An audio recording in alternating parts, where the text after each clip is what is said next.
al ser introductorios, no voy a leer todos los capítulos, solamente daré un panorama general que los ayude a ustedes en sus estudios personales.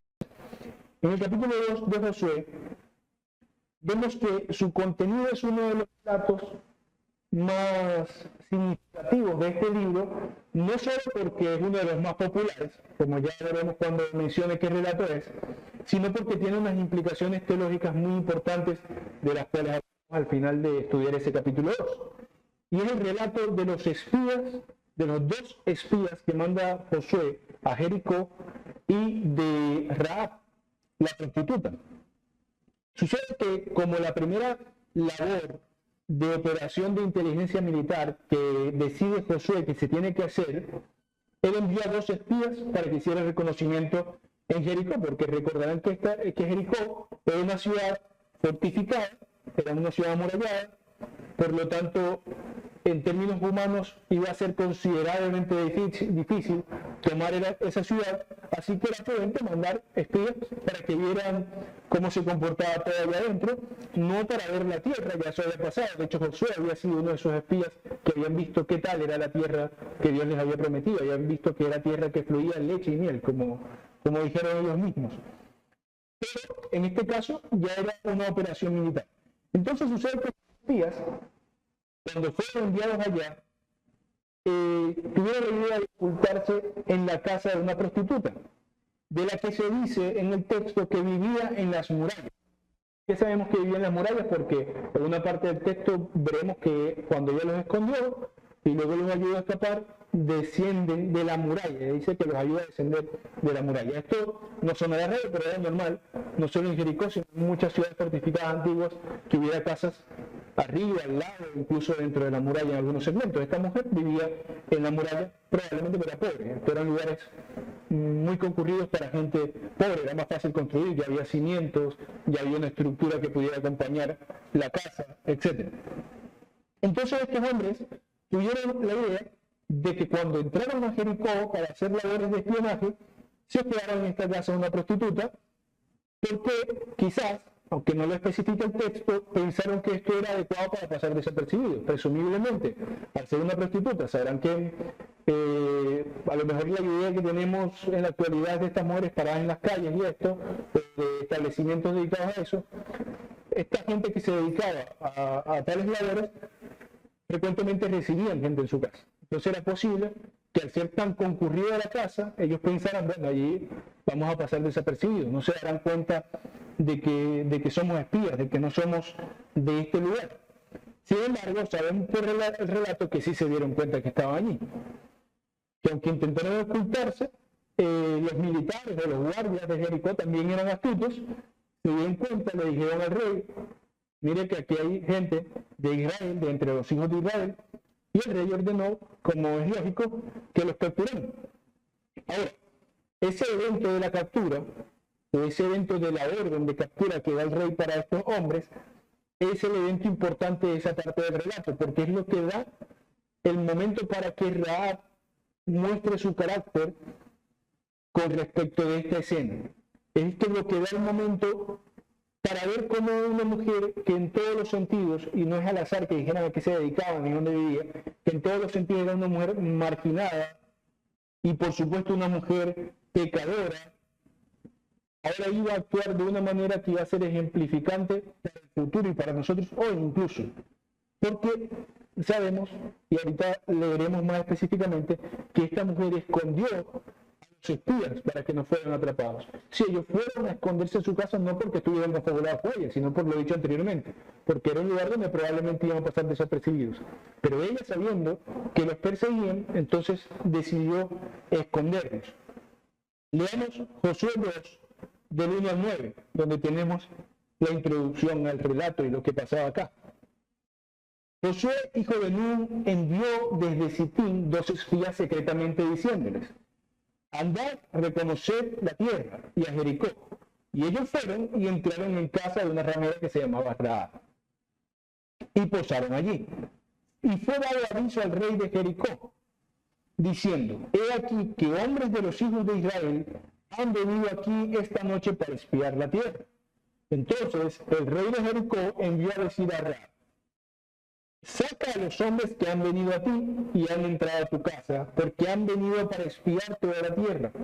Pero la mujer había tomado a los 2 hombres y los había escondido. Es verdad que unos hombres vinieron a mí, pero no supe de dónde eran. Y cuando se iba a cerrar la puerta, siendo ya oscuro, esos hombres salieron. Y no sé a dónde han ido. Seguidlos a prisa, los alcanzaréis.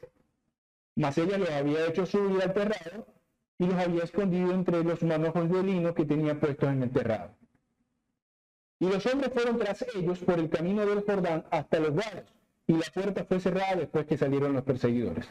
Antes que ellos se durmiesen, ella subió al terrado y les dijo: sé que Jehová os ha dado de la tierra, porque el temor de vosotros ha caído sobre nosotros, sobre los habitantes de Canaán, de Jericó particularmente, y todos los moradores del país ya han desmayado por causa de vosotros. Una expresión, no tienen mucho miedo los habitantes del país, porque aunque las noticias no corrían tan rápido como hoy, sí corrían, y lo que había pasado, no muy lejos del lugar donde ellos vivían, con el pueblo de Israel, como el pueblo de Israel había vencido en unos encuentros que habían tenido por ahí en el desierto con una gente, con el liderazgo de Moisés, como el pueblo de Israel tenía por lo menos a sus espaldas unas hazañas antiguas, pero hazañas al fin de haberse liberado de una de las naciones más poderosas de ese momento como Egipto, pero sobre todo las hazañas más próximas que habían tenido con el Jordán y todas estas cosas.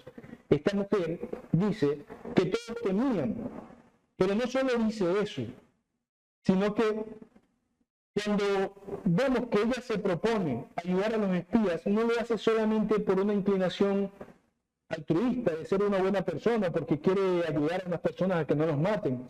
No lo hace porque quería traicionar a su tierra.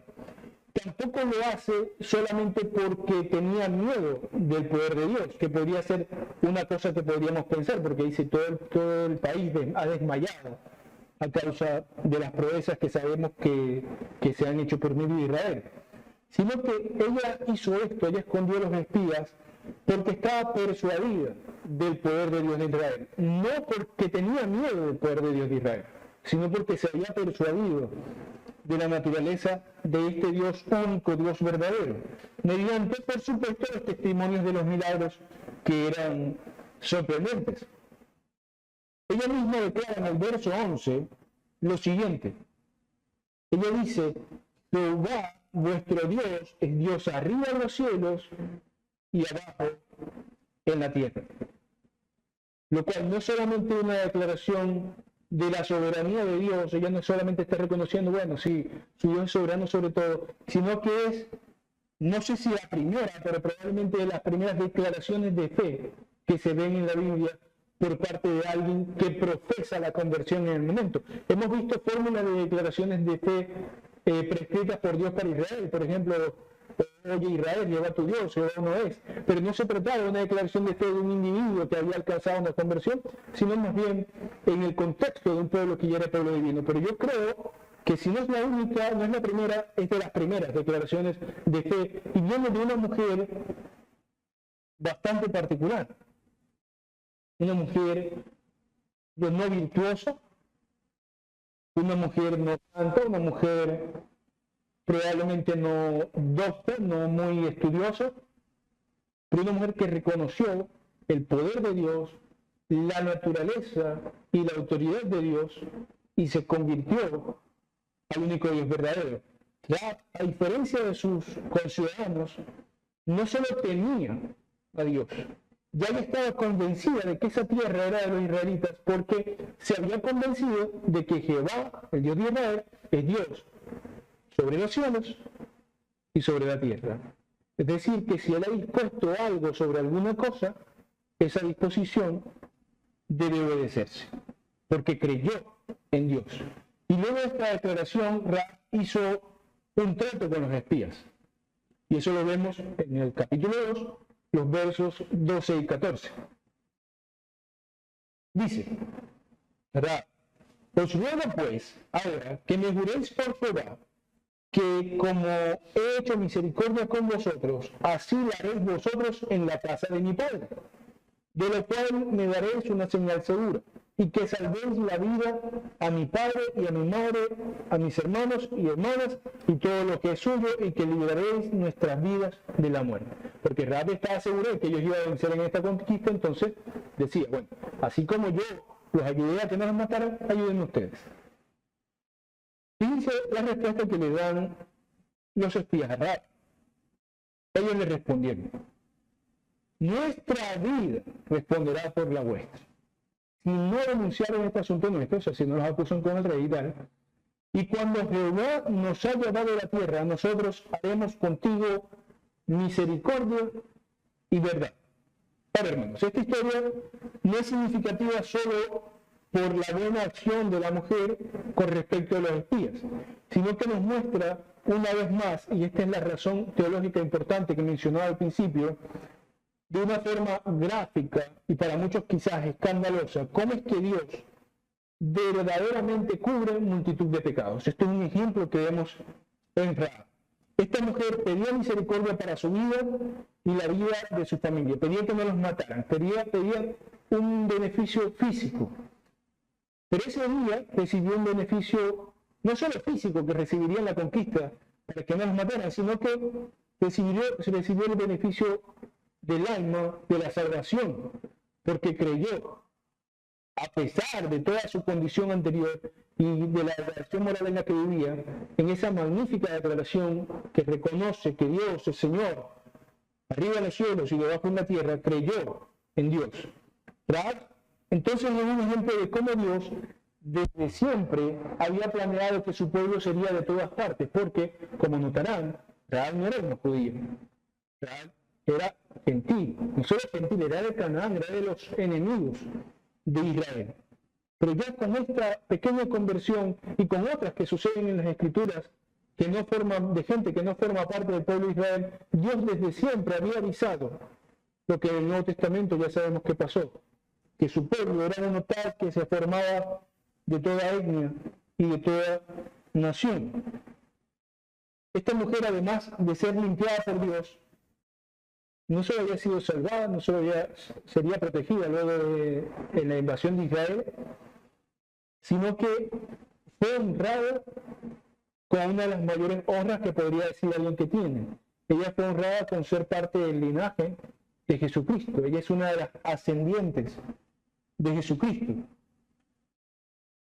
Esta conversión tan maravillosa que sucede aquí no solo tampoco es de alguien que, bueno, era incrédulo y ahora es creyente, sino que se da en medio de una mujer cuyas condiciones no solo materiales, sino sociales, morales, eran las peores condiciones que uno se puede imaginar para una mujer, la prostitución. Ahora ya no era prostituta, sino que ahora era una sierva limpia y digna del Señor como cualquier otra persona que nunca haya cometido tales inmoralidades en su vida. Entonces el valor teológico de este pasaje lo encontramos no tanto en lo que hizo y lo que significó para la victoria de Israel, porque Israel probablemente también hubiera salido victorioso, aunque esta mujer no hubiera escondido a las espías. La victoria de Israel, sabemos, no dependía del éxito de espionaje de estos dos hombres, sino que tiene valor teológico porque nos muestra, por un lado, que una gentil entró al pueblo de Dios, siendo gentil, que una mujer cuyo pecado, cuya vida era lo peor que uno podría imaginarse por una mujer, pudo ser limpiada. Y que el Señor recibe en su pueblo a todo aquel que cree, indiferentemente de su condición previa. Incluso los propios espías actuaron con cierta misericordia propia de los hombres de Dios, porque ellos dicen que su vida estaba puesta por la de ellos, por el pacto que hacían, por aquel trato. Ellos le decían, si nosotros fallamos en lo que te decimos, que nos mate. Era una forma más ordenada, más pactual, más de un trato que estaban haciendo, de decirlo. Estos hombres, quizás, no nos dice el texto, pero reconocieron en esta mujer una conversión verdadera.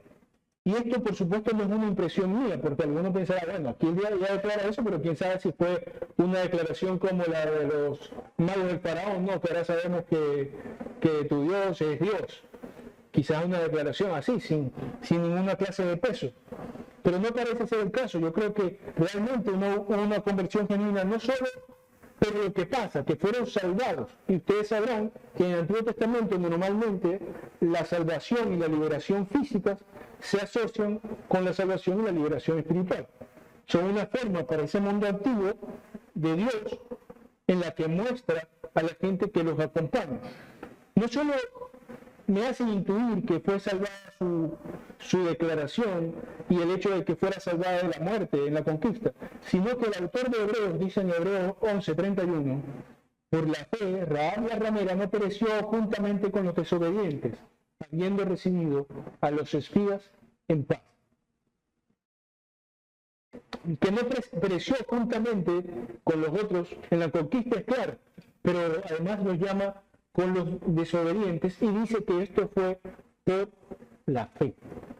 Y todo aquel en el que opera la fe verdadera es indudable e inevitablemente salvado.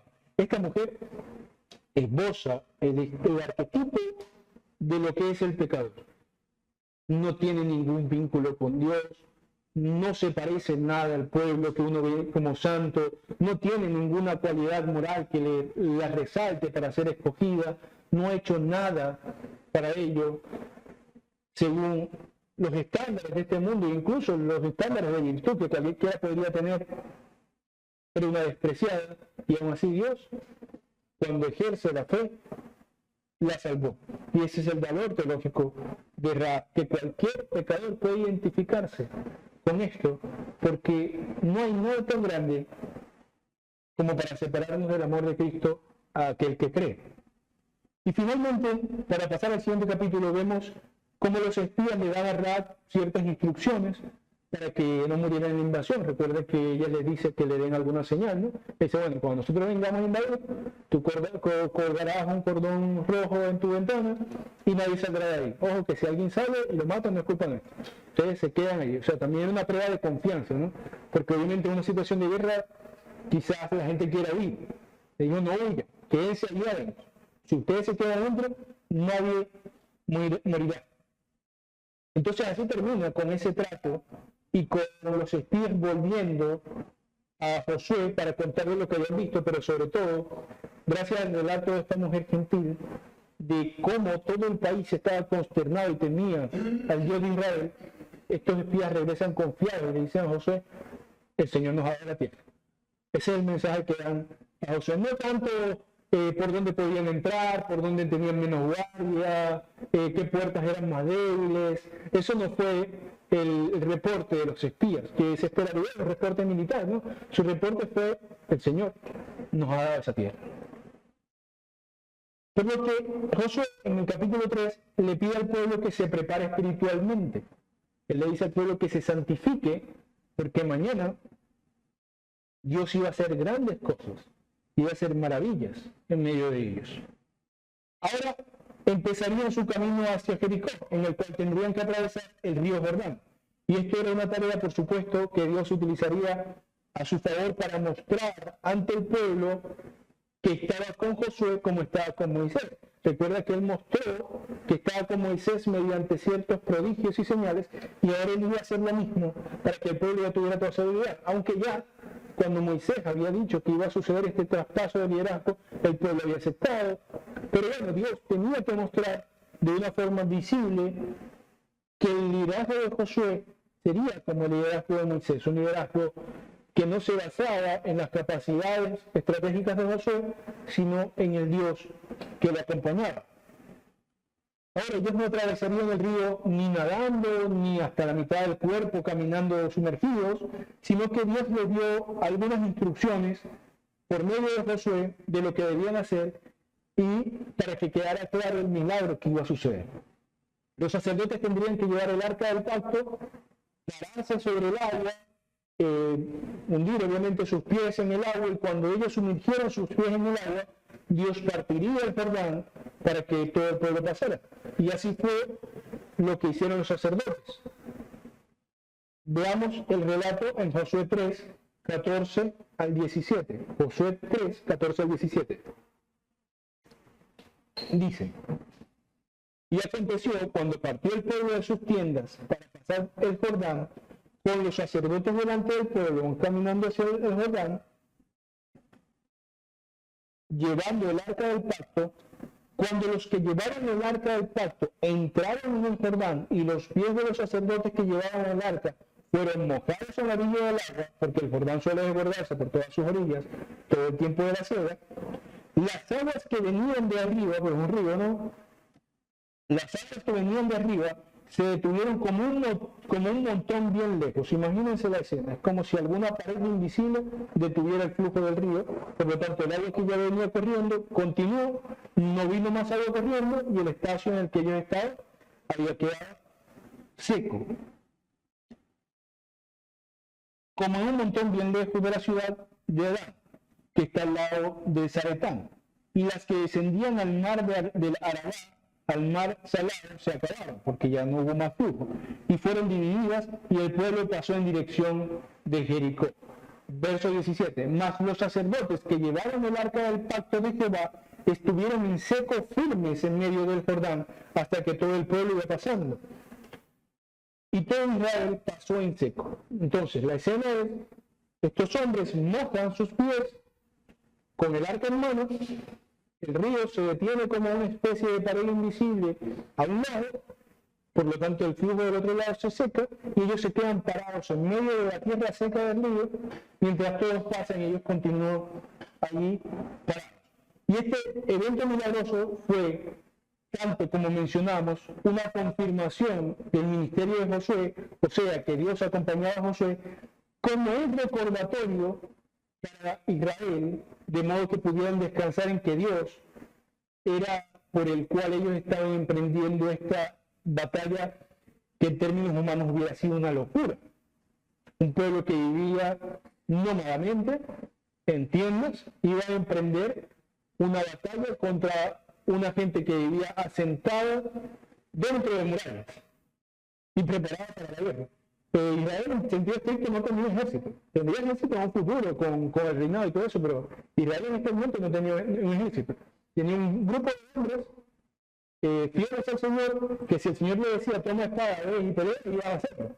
Pero no eran hombres entrenados para la guerra. Entonces, este evento servía también para que si había algún corazón dudoso, que sabemos que no tanto, porque esta generación sea una generación más valiente, no como la de sus padres, no como la generación que salió de Egipto, si hubiera algún corazón dudoso, como solemos tener los hombres, ellos al ver esto se animaron. Vieron cómo, aunque Moisés había muerto, el Dios de Israel no es un Dios que muere, es un Dios eterno, es un Dios que permanece ahí a pesar de los líderes, a pesar de los pueblos, a pesar de los hombres. Y todo esto les podía dar la seguridad a ellos de que su Dios no era como el Dios quizás de los cananeos, no eran los dioses falsos, sino que su Dios es el Dios, como diría la mujer de Jericó, como diría Rahab, el Dios arriba sobre los cielos y abajo en la tierra, Dios de toda la creación, que destruye y crea, que da vida y quita, que entrega y conquista. Esto era algo importante para ellos. Y todo esto simbolizaba cómo Dios los acompañaría en la guerra, porque en una acción bastante, aunque no lo especifica el texto, pero por lo mismo lo digo que es simbólica, si se dan cuenta, el Señor pudo haber partido el mar y que todo el río y que todos pasaran y ya. Pero en esta acción simbólica, mientras todo el pueblo pasaba, Dios se quedaba ahí en medio. Era una forma de decir, mientras yo esté en medio, mientras yo sea el que los lidere, mientras yo sea el que les diga y ustedes obedezcan, entonces no les sucederá nada. Solo fue cuando todo el pueblo hubo pasado que Dios, que sabemos que estaba de forma real en su presencia en el arca del pacto, entonces también pasó el río con el pueblo, pero en esa acción simbólica de los sacerdotes quedándose en medio, mostraba cómo el Señor en medio de ellos los podía proteger de cualquier cosa. Antes de pasar el Jordán, Dios le había pedido a Josué que de entre el pueblo se seleccionaran 12 hombres, uno por cada tribu. Y no dice muy bien el capítulo 3 para qué era eso, ni el capítulo 4, que es el que empezaremos ahora, se aclara para qué es que Dios había mandado hacer esta selección de hombres. Esto está en Josué 4, del 4 al 9. Josué 4, del 4 al 9. Dice, entonces Josué llamó a los 12 hombres a los cuales él había designado entre los hijos de Israel, uno de cada tribu, y les dijo, pasadme delante del arca de Jehová, vuestro Dios, a la mitad del Jordán. Están los sacerdotes y estos se ponen adelante. Y cada uno de vosotros tome una piedra sobre su hombro, conforme al número de las tribus de los hijos de Israel, o sea, 12, para que esto sea señal entre vosotros, y cuando vuestros hijos preguntaren a sus padres mañana diciendo, ¿qué significan esas piedras? Les responderéis que las aguas del Jordán fueron divididas delante del arca del pacto de Jehová cuando ella pasó el Jordán. Las aguas del Jordán se dividieron y estas piedras servirán de monumento conmemorativo a los hijos de Israel para siempre. Y los hijos de Israel lo hicieron así como Josué les mandó, tomaron 12 piedras de en medio del Jordán, como Jehová le había dicho a Josué, conforme al número de las tribus de los hijos de Israel, y las pasaron al lugar donde acampar, al otro extremo de donde venían. Y las levantaron allí. Josué también levantó 12 piedras en medio del Jordán, o sea que quedarían sumergidas, unas al otro lado y unas quedarían allá adentro, en el lugar donde estuvieron los pies de los sacerdotes que llevaban el arca del pacto y han estado allí hasta hoy. Porque en ese momento estaba seca, pero cuando ya ellos pasan, se llena otra vez y ahí quedan las piedras. Entonces quedan unos del otro extremo, o sea, hacia donde ellos atravesaron, y quedan unos en medio del río, para mostrar la providencia que había hecho Dios ese día. Y dice el relato, y ahí estaban hasta hoy, por lo menos hasta el momento en que se escribía eso, estaban allí. Todavía cumplían su función de recordarle al pueblo estas cosas. Y esta acción es consistente con la forma en que esta nación se estaba formando. Recordemos que, aunque ya había Israel, todavía Israel estaba formándose, todavía no había alcanzado todas las promesas dadas. Así que para Israel era importante tener elementos pedagógicos que formaran su identidad, su cultura, elementos claros que les recordaran continuamente a quién servían y por quién habían alcanzado todo lo que habían alcanzado. Josué le dijo al pueblo que cuando vuestros hijos preguntaran a sus padres mañana diciendo ¿qué significan estas piedras?, les responderían que eso era el recordatorio de lo que Dios había hecho, de las maravillas que Dios había hecho en medio de ellos. Y si puedes recordar nuestro estudio de Deuteronomio, algo similar sucedió en Deuteronomio 6 del 20 al 25, en donde dice lo siguiente, Deuteronomio 6 del 20 al 25. Mañana, cuando te preguntara tu hijo, diciendo, ¿qué significan los testimonios y estatutos y decretos que Jehová nuestro Dios os mandó? Entonces dirás a tu hijo, nosotros éramos siervos de Faraón en Egipto, y Jehová nos sacó de Egipto con mano poderosa.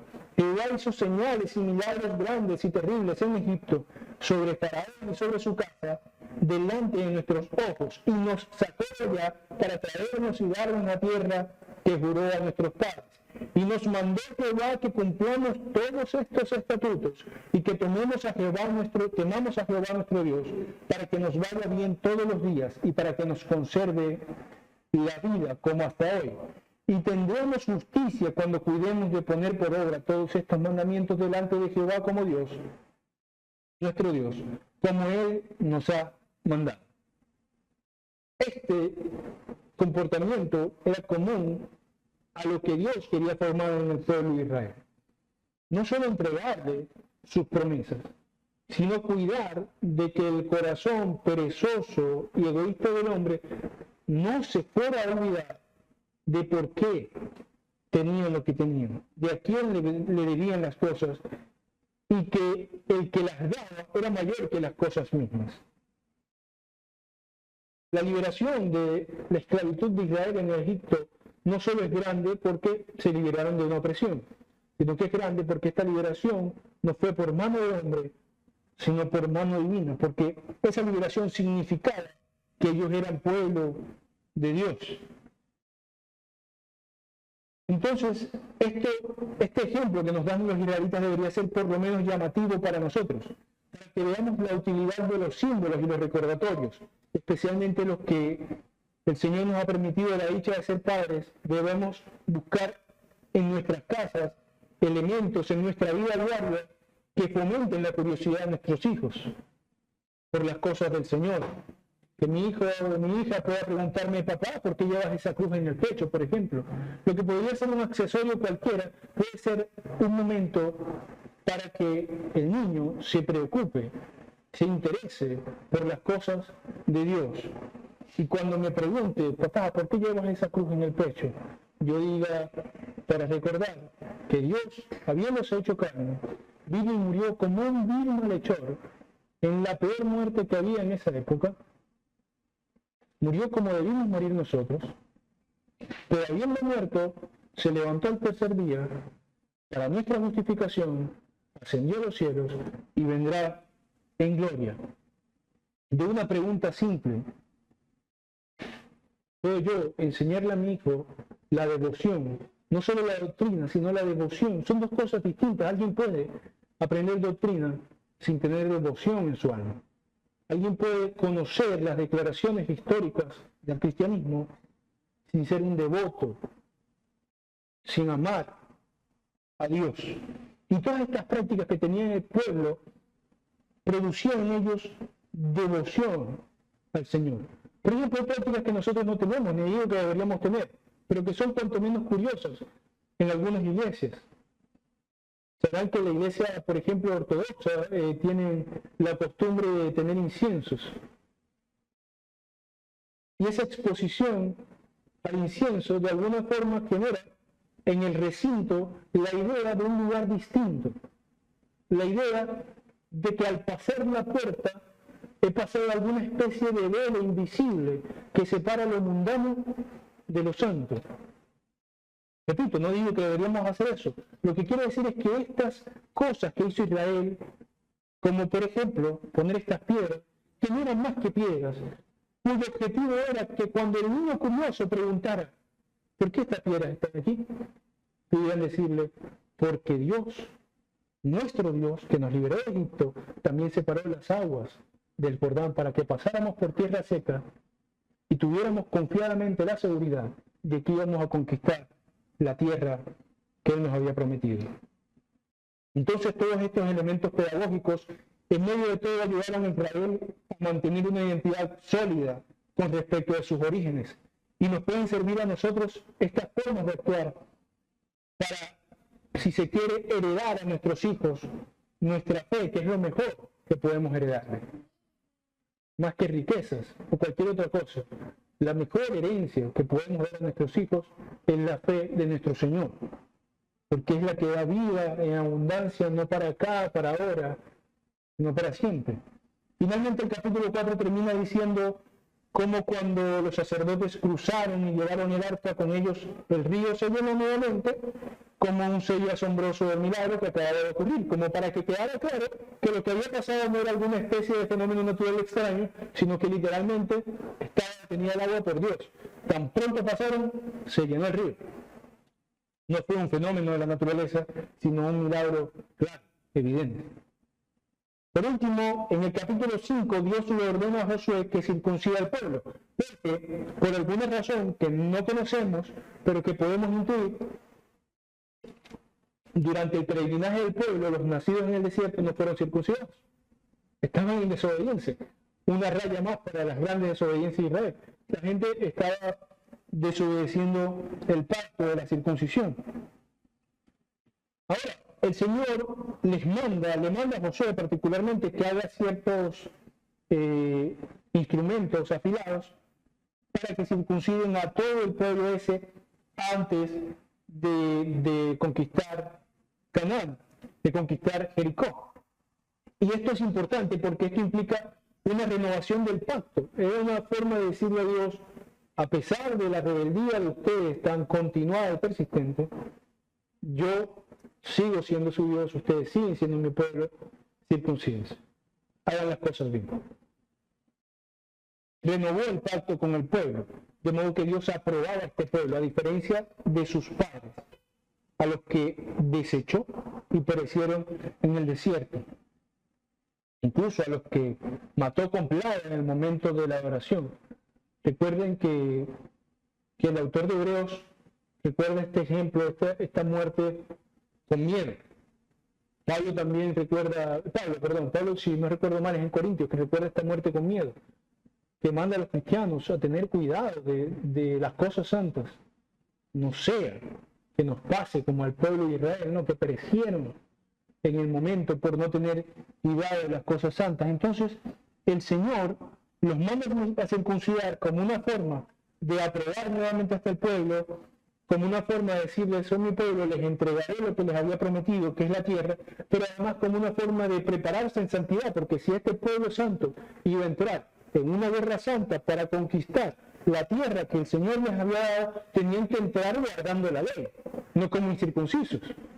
No iba a ser una guerra de los incircuncisos contra los incircuncisos, sino del pueblo santo de Dios, que particularmente en ese momento se manifestaba por medio de la circuncisión de los hombres, su pertenencia al pacto, iba a entrar al pueblo impío, que estaba tomando un lugar que no era de ellos. Dice Josué 5, del 8 al 12, para terminar la porción. Josué 5, del 8 al 12. Y cuando acabaron de circuncidar a toda la gente, se quedaron en el mismo lugar en el campamento hasta que sanaron. Y Jehová dijo a Josué: hoy he quitado de vosotros el oprobio de Egipto, por lo cual el nombre de aquel lugar fue Gilgal hasta hoy. Básicamente les dice: hoy les he manifestado mi perdón. Ya no tienen vergüenza. Ahora este pueblo es el pueblo de guerreros que conquistará la tierra. Y los hijos de Israel acamparon en Gilgal y celebraron la Pascua a los 14 días del mes por la tarde en los llanos de Jericó. Al otro día de la Pascua comieron del fruto de nuevas tostadas. Y ojo, que era algo importante, algo histórico. Y el maná cesó el día siguiente, desde que comenzaron a comer el fruto de la tierra, porque ya era el fruto de la tierra que se le había prometido. No habían conquistado, pero ya estaban comiendo el fruto de la tierra de la cual se decía que fluía leche y miel. Los panes sin levadura, y en el mismo día espigas no tostadas, ¿verdad? En la segunda parte del 12 dice: y los hijos de Israel nunca más tuvieron maná, sino que comieron de los frutos de la tierra de Canaán aquel año. Este cese del maná cerraba también el tiempo del viaje. Recuerden, el maná era para que en las situaciones desérticas del peregrinaje de Israel no tuvieran que preocuparse por cómo vivirían. Entonces, esta desaparición del maná era un símbolo maravilloso de que ya había terminado esa época de incertidumbre, de que ya, aunque aún habían traspasado las murallas en un sentido divino y verdadero de esa tierra, con seguridad, ya era de ellos. Esa generación recibiría la tierra de la cual fluye leche y miel. Y otro aspecto importante de esta parte final del capítulo es que se nos dice que participaron de la Pascua. Nosotros sabemos por Éxodo que cualquier incircunciso no podría participar de la Pascua. Entonces podemos intuir también que estos hombres estuvieron años y años sin participar de la Pascua, sin participar de aquel rito que precisamente les recordaba que el Señor no los había consumido a ellos junto con los egipcios, sino que los había salvado. En toda regla, el Señor restauró a este pueblo. No porque de repente en ellos hubiera surgido algún tipo de revelación y arrepentimiento colectivo, no. El Señor fue a buscarlos. De alguna manera esto pasa también con nosotros. Dice la Biblia en el Nuevo Testamento que el Espíritu Santo es el que convence de pecado, de justicia y de juicio. Aún en nuestra rebeldía el Señor va a nosotros. Lo hizo con Israel en un sentido nacional mediante la circuncisión y el rito de la Pascua, pero lo hace con nosotros cada día, en nuestros corazones, mediante la agencia del Espíritu Santo, mediante redarguirnos con el Espíritu Santo en nuestras propias mentes, para que nos arrepintamos de nuestro pecado y volvamos a disfrutar su comunión con Él. Ahora ellos eran en toda regla el pueblo de Israel, ya se habían circuncidado, otra vez habían practicado la Pascua, y la Tierra Santa sería de ellos.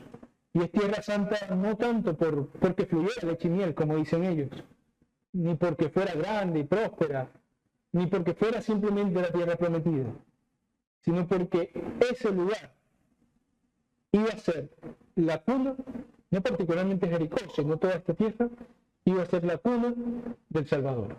Iba a ser la cuna de Dios encarnado. Quien era nada más y nada menos, quien era y es el verdadero cumplimiento, la verdadera simbología de todos estos ritos antiguos, de la Pascua, de los sacrificios. Cristo sería el verdadero sacrificio, sería el que verdaderamente mediante el Espíritu Santo circuncidara ya no nuestros prepucios, sino nuestros corazones. Esa tierra tenía importancia por eso, no por la tierra misma. Por eso es que el autor de Hebreos dice que estos hombres del pasado no esperaban la tierra prometida en el sentido de la tierra física, sino que esperaban una tierra mayor, cuyo arquitecto y edificador es Dios mismo. Así que ellos obtendrían sí la tierra prometida, pero era no más sino un aviso de que algún día obtendremos nosotros la verdadera tierra prometida, el Israel, la Jerusalén celestial, que no se corrompe, que no entra en guerras y que permanece para siempre para los que hemos sido salvados en el Señor. Veremos, hermanos, y si hay preguntas o aportes después de la oración. Señor y Padre Celestial, te damos gracias nuevamente porque nos has permitido tener este pequeño estudio, Señor, del libro de Josué, en el cual nos deleitamos en las maravillas de tu gracia, Señor. Que no hay pecado tan grande que no perdones, Señor, que tú estás atento, tus oídos están atentos a tu pueblo, de modo que aún en nuestro pecado te acercas para reconvenirnos, Señor, y convencernos de pecado, de justicia y de juicio mediante tu Espíritu Santo. Porque sabemos que no nos desamparas, porque sabemos que las promesas llegan, por mucho que tarden, Señor. Más de 400 años había esperado este pueblo, 40 años en el desierto, además, humanamente sin esperanza, quizás diciendo, miren esos locos que caminan por allá sin rumbo. Y ahora, Señor, en sus manos tendrían, en el relato que hemos estudiado, la oportunidad cerca e inmediata de obtener la promesa que hayas dado, Señor.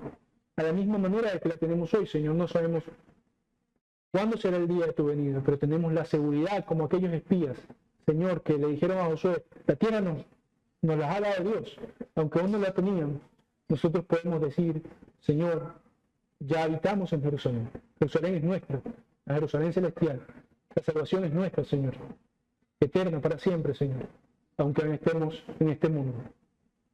Y animamos, Señor, con estos estudios, animamos nuestros corazones y te pedimos, Señor, que nos animes también a llevar esta gran buena nueva a todo aquel que lo necesite. En el nombre de Cristo Jesús oramos, te agradecemos, Señor, por tu gracia, por tu perdón, por tu misericordia, y te glorificamos. Amén. ¿Preguntas o aportes?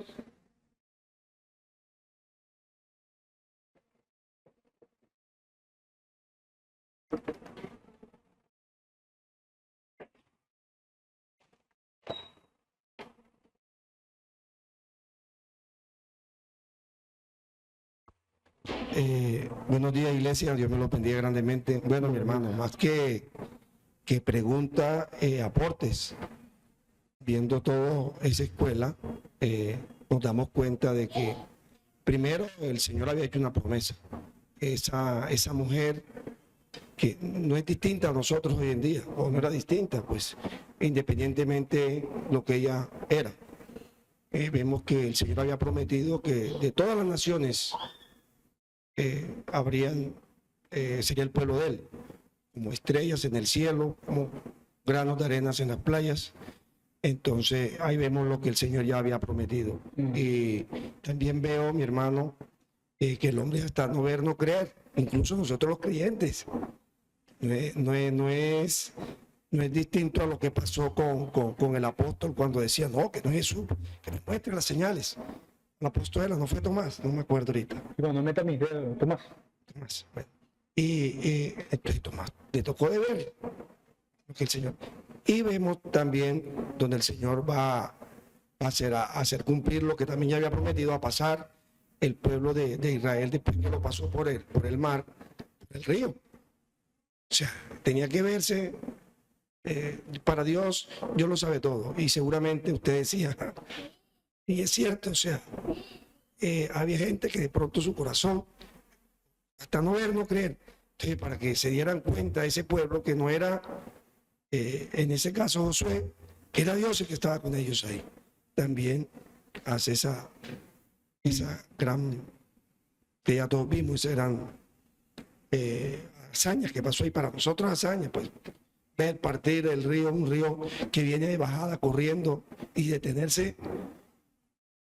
Mucha gente le va a decir, mucha gente. Nosotros creemos porque el Espíritu de Dios mora en nosotros, pero mucha gente va a decir, detenerse el río de bajada, imposible. Para Dios es imposible.